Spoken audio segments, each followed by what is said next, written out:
Hello and welcome back to the channel. I am the Maize Mad Man. Before we get started today, make sure you hit the like button, share this with your friends and family on social media. Also, subscribe.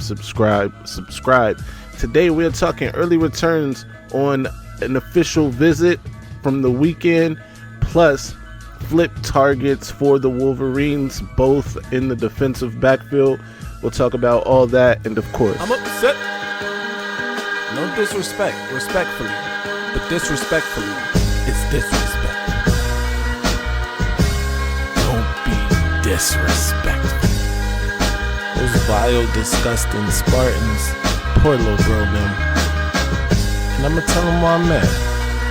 That vile, disgusting cesspool in Columbus, the other state, and of course, as always, I'm upset. First things first, let me tell them why I'm mad. I'm mad because Auburn is poking around at Michigan's top overall commit in the 2025 class. That is none other than Nate Marshall. Marshall, the number 41 overall prospect in the class, a real fringe 5-star prospect, edge rusher, and he was on an official visit to Auburn this past weekend and spoke to an Auburn insider afterwards and said, quote, "It's between Auburn or Michigan, and it's pretty close, especially after this visit." For Michigan fans, of course, that's the last thing we want to hear. The fan base is really perplexed at Michigan's lack of, I guess, success on the recruiting trail the last few years, especially being 40-3 over the last 3 years, coming off of a national championship. Michigan is literally the defending national champs and have to try to hold on to recruits in June that are from the Midwest, from Auburn of all places. Not to say that Auburn is just some throwaway program or university. However, they are on a rebuilding mission. Michigan is literally the national champions, as I just said, right? Auburn hasn't been necessarily threatening for national championships in a while.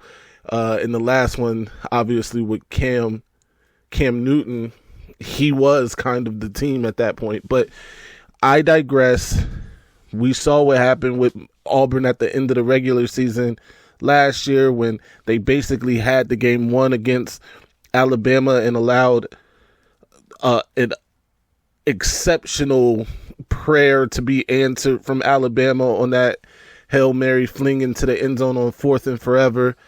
But right now, as it stands today, apparently, Nate Marshall is having to think about, it's a 50-50 prospect right now for Nate Marshall with Michigan and Auburn, and that should not be the case. Michigan should be able to win recruiting battles against the likes of Auburn, but it's not just Auburn. Apparently, there are talks about him visiting Miami. I believe he's going to take a visit to Alabama as well, but as it stands, he is still committed to the Wolverines. Hopefully, the coaching staff can lock that thing up 100%. We'll see how it goes. I'll keep you posted as more information becomes available.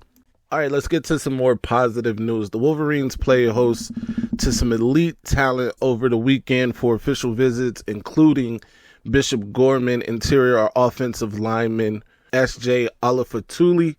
Olifatuli made a second trip to Michigan, this time on an official. He also visited back in November for the game, of course, played out in Michigan's favor there. He got to see the offensive line live in action in that game. The two-time Joe Moore award-winning offensive line.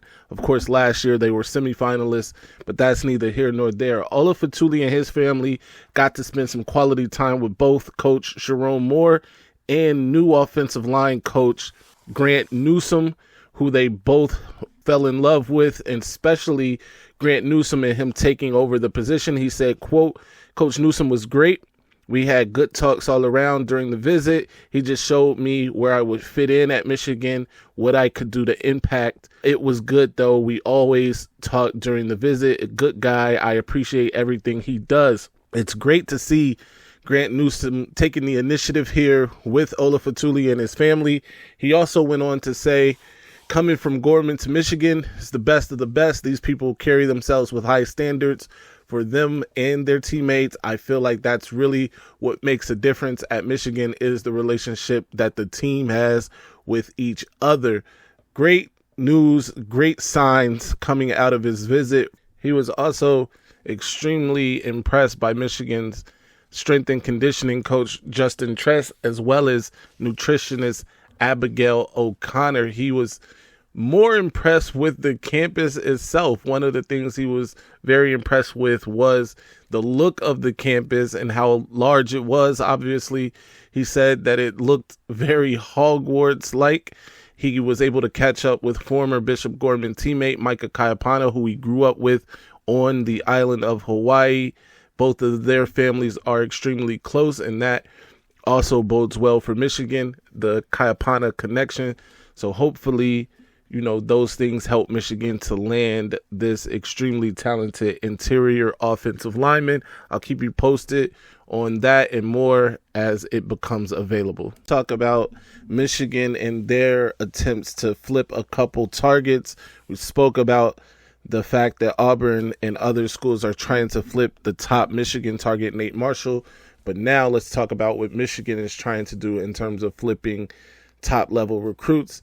Let's start with top 100 South Carolina cornerback commit Shamari Earls. I spoke about him in another video a couple videos ago.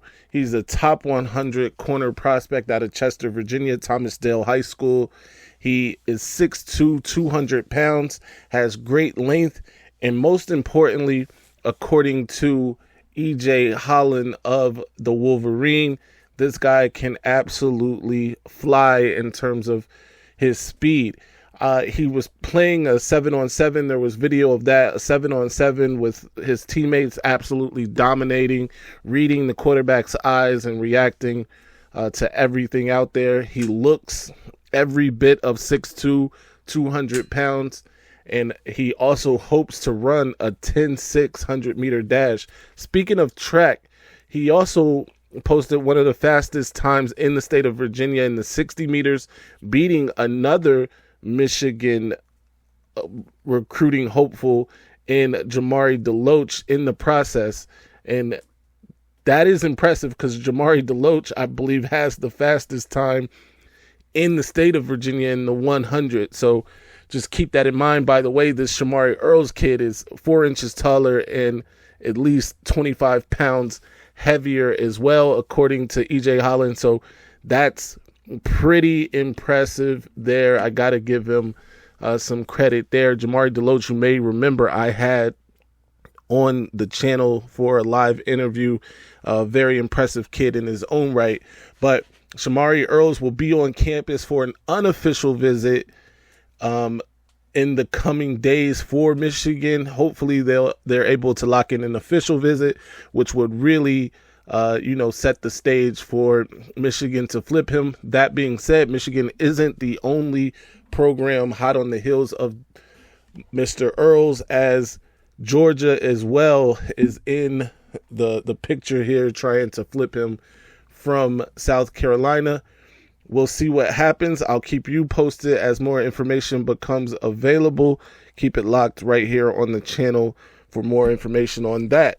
As well as Shamari Earls, Michigan is also attempting to flip Maryland commit and cornerback Julian Horton. Horton is considered an athlete by 24/7.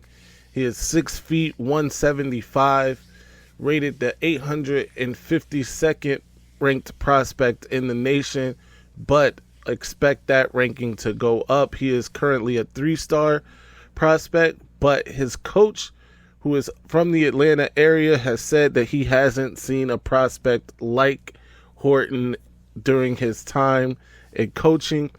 Horton has posted a 10.7 100-meter dash, so he can absolutely fly as well and really plays any position in the defensive backfield. He can play corner, safety, edge safety, whatever you need him to play. Coach even said he played some outside linebacker when he needed him to and isn't afraid to come up and run support, which is great. We'll see what happens with this one as well. Michigan is also in on Notre Dame commit and safety Ivan Taylor. And Taylor is being recruited not just by Michigan, but also Alabama is working hard to flip him. As it stands right now, Michigan is trying to get him on campus for an official visit before the dead period at the end of June. We'll keep you posted as more information becomes available on that. Until next time, keep it locked to the channel. Be sure to subscribe if you haven't already. I will be going live. I'm going to start going live every Tuesday evening, so be available for that. I'll keep you posted on the times. I'm thinking 7 o'clock, though, as it stands right now. Until next time, stay angry, my friends. I'm upset. Ladies and gentlemen, this might be our best season ever. We're about to go through the roof. All right, now I'ma calm down. Son. I just don't get that all that Maize and that lock and all that puff. I just don't get it, son, for real. Just calm And how the